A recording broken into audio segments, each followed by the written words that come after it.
జై సేవలాల్. నిన్న ఏదైతే 31 ఈరోజు సెప్టెంబర్ 1 నాడు జరిగినటువంటి బంజారా భవన్లో జరిగిన సుదీర్ఘ చర్చల అనంతరం ఏదైతే తెలంగాణలో నిరుపేద అమాయక గిరిజన లంబాడా బంజారా ప్రజలపై జరుగుతున్నటువంటి దుష్ప్రచారాన్ని అడ్డుకట్ట వేయడానికి ఈరోజు జాతి మేధావులు, రాజకీయ నాయకులు, కుల సంఘాల నాయకులు, ఉద్యోగులు, విద్యార్థులు ఒక కార్యాచరణను ప్రకటించడం జరిగింది.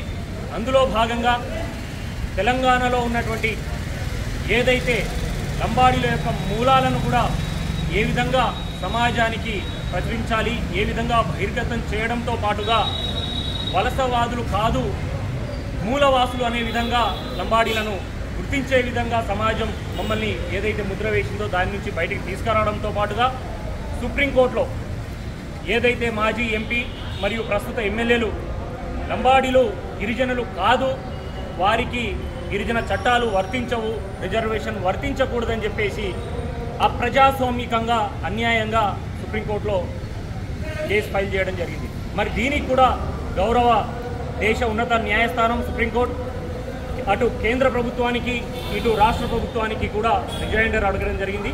మరి ఈరోజు తీర్మానంలో భాగంగా యావత్ తెలంగాణలో 40 లక్షలకు పై చిలుకున్న లంబాడీల తరఫున రాష్ట్ర ప్రభుత్వానికి కూడా బంజారా భవన్ వేదికగా రిక్వెస్ట్ చేయడం జరుగుతూ ఉంది.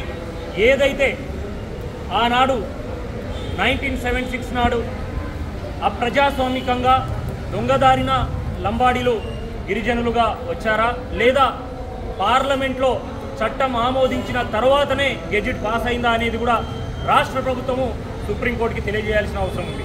మరి అదేవిధంగా ఏదైతే సమాజం కూడా ఈరోజు మీడియా మిత్రులు, సమాజం, ఇంటెలిజెన్స్ వర్గాలు కూడా తప్పుడు ప్రచారాలను, అపోహలకు తావివ్వకుండా దేశంలోనే ఒక పార్లమెంట్లో గెజిట్ పాస్ అవడం ద్వారానే ఈరోజు లంబాడీలు మరియు అదే రోజున ఎరకల యానాదులు కూడా రిజర్వేషన్లో గెజిట్లో భాగస్వాములయ్యారు.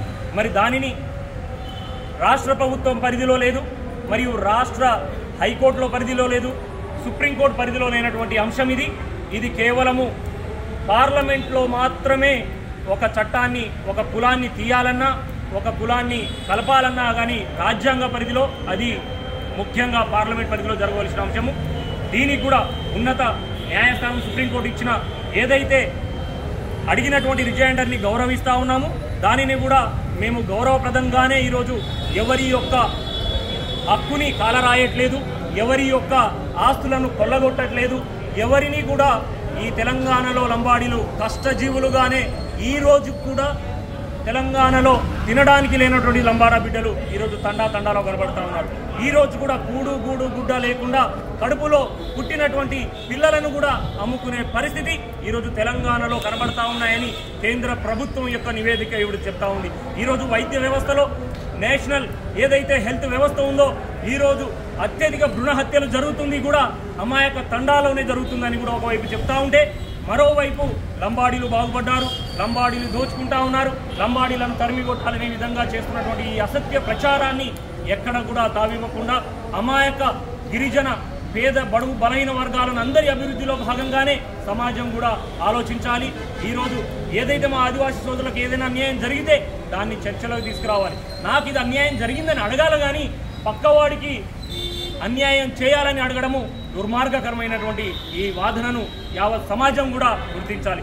మనకు జరిగినటువంటి లోటుపాట్లను, మనకు జరిగినటువంటి అన్యాయాలను పోరాడి హక్కులను సాధించుకోవాలి తప్ప వేరే వారికి వస్తున్నటువంటి వారిని కాలరాయడం అనేది రాజ్యాంగ వ్యతిరేకము, ప్రజాస్వామ్య వ్యతిరేకం అనేది కూడా ఈరోజు తెలంగాణ రాష్ట్ర ప్రభుత్వం మరియు అదేవిధంగా తెలంగాణ సమాజం కూడా గ్రహించాలి.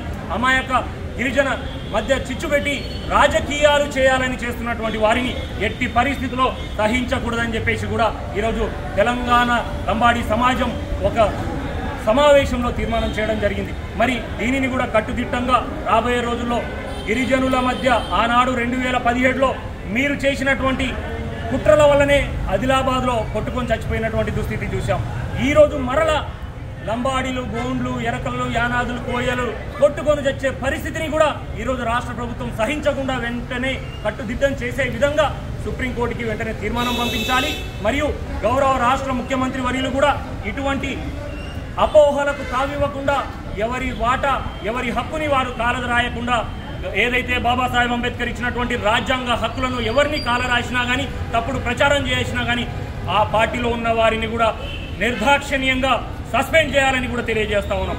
ఈరోజు వారు కాంగ్రెస్ ప్రభుత్వంలో ఉన్నారా, కాంగ్రెస్ పార్టీలో ఉన్నారా, లేదంటే బీజేపీలో ఉన్నారా, టీఆర్ఎస్లో ఉన్నారా అనేది పక్కన పెడితే ఎవరి స్వార్థ ప్రయోజనాలు ఎవరికి ఏమవుతున్నాయి అనేది దృష్టిలో ఉంచుకొని అమాయక గిరిజనులు ఆదివాసులు కొట్టుకొని చచ్చిపోకుండా వెంటనే గౌరవ ముఖ్యమంత్రి వర్యులు కూడా అటువంటి చర్యలకు తావిచ్చినటువంటి స్వయం బాబురావు కావచ్చు, తెల్లం వెంకట్రావు కావచ్చు, వారిని కూడా పార్టీ చేస్తుందా లేదంటే పార్టీకి సంబంధం లేదా డిక్లేర్ చేయాలి.